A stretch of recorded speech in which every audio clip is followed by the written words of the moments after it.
अच्छा चिश्ती साहब, जो एक और सवाल है कि जब दरगाह या दरबार का नाम आता है तो उसके साथ ही एक और लफ्ज़ जो जहन में आता है वो ये होता है कि वहाँ पर कोई नशावर चीज़ें, मिसाल के तौर पर भंग हो गया, चरस हो गई, या ये नशावर चीज़ें जो होती हैं ये साथ में जोड़ दी गई है कि यहाँ पर लोग इस तरह के मिलते हैं। और क्या मेरा जो असल मेन सवाल है कि यहाँ पर जो खादमीन होते हैं, जो दरगाहों के दरबारों के खादमीन होते हैं या जो सजादा नशीन होते हैं, वो इसके लिए कुछ कोई इक़दामात क्यों नहीं उठाते? शाह साहब, ये सवाल तो बड़ा तकलीफ़ देह है क्योंकि माशरे के अंदर ये चीज़ें चल रही हैं। मैं आपको थोड़ा सा अर्ज़ करूं कि ये पहली बात ये है कि जो आपने ये कहा कि मज़ारात पे कुछ लोग भांग पीते हैं, कुछ लोग नशा करते हैं, कुछ लोग चरसे पीते हैं, उसके बारे में थोड़ा सा मैं अर्ज़ करूँ। और आपने फरमाया कि उनके जो शजादगान होते हैं, जो उनके वहाँ की इंतज़ामिया होती है, वो उनको क्यों नहीं रोकती। सबसे पहली बात यह है कि ये नशावर चीज़ें उस मज़ारात पे शुरू होती हैं जहाँ पे शजादगान मौजूद नहीं होती। जिन मज़ारात के शजादगान नहीं हैं, उन मज़ारात के ऊपर ये चीज़ें शुरू होती हैं। अब ये मसला क्या है, कुछ लोगों ने भांग को इस्तेमाल किया, कुछ लोगों ने सिगरेट को इस्तेमाल किया, ऐसी चीज़ों को इस्तेमाल करके मज़ारात के काफ़ी चंद कदमों के ऊपर दूर उन्होंने अपने ठेले मेले लगा लिए। वहाँ पे उन्होंने ऊंची ऊंची नारे लगाने शुरू कर दिए कि हम फ़लाँ बाबा जी के ग़ुलाम हैं, उस बाबा जी के इश्क में गिरफ़्तार हैं, उन्हीं बाबा जी का हम पे करम है। तो ये जाहिल है, ये जहालत है उनकी।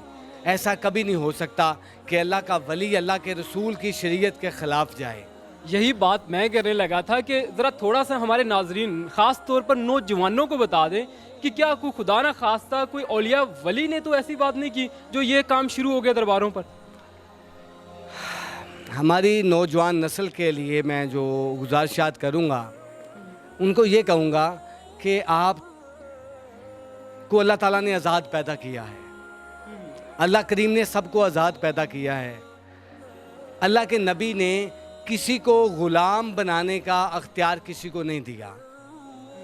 अब मसला क्या है, मैं कश्फ़ुल मजूब हज़रत मखदूम आज़म अली हजवेरी दाता साहब रहमतुल्लाह अलैह की कश्फ़ुल मजूब से एक वाक़या बयान करूँगा।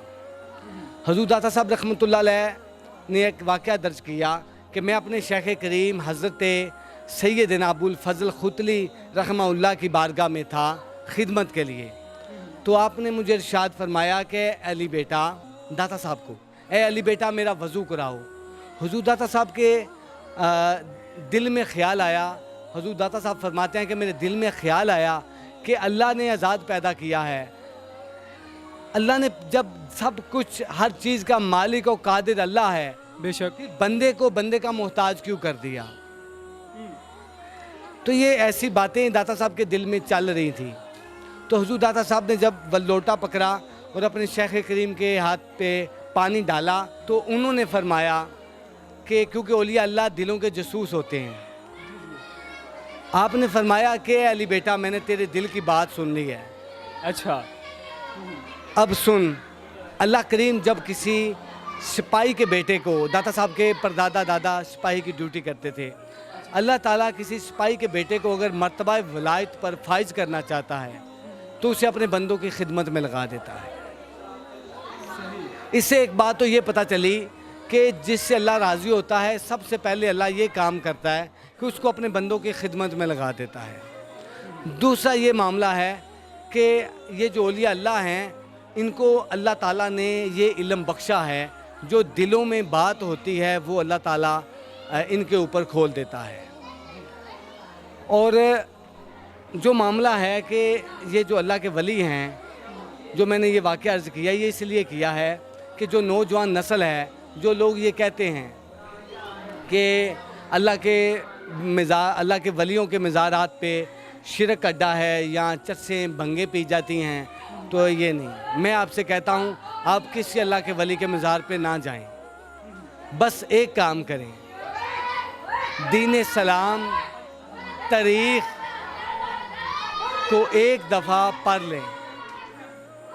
अगर आप तारीख़ को एक दफ़ा पढ़ेंगे तो आपको तारीख़ के अंदर जो सबसे पहले नबी अलैहिस्सलाम की विसाल पाक के बाद हजूर की उम्मत में सबसे बड़ी जो खिदमात नज़र आएंगी दीन इस्लाम के हवाले से, वो औलिया अल्लाह की आएंगी। सुबहान अल्लाह। तो नाजरीन, जैसा कि मैं ख़ास तौर पर अपने नौजवान बहन भाइयों से उन्हें कहना चाहूँगा कि औलिया कराम से यहाँ पर जो आप कहते हैं कि हमारे जहनों में ही सवाल होते हैं कि यहाँ पर शिरक होता है, नशई होते हैं, भंगी होते हैं, ऐसा नहीं है। जैसा कि आपने ख्वाजा वली सरकार के बारे में सुना, चिश्ती साहब ने हमें बताया और गाइड किया कि वो ज़्यादातर उनकी जो ज़िंदगी गुजरी है वो मदीना में गुजरी है। वहाँ पर वो तालीम हासिल करते रहे हैं और लोगों को तालीमात ही देते रहे हैं, और इसी तरह वो लोगों की खिदमत करते रहे हैं, जिसके बाद उन्हें अल्लाह की तरफ से ये मर्तबा मिला है।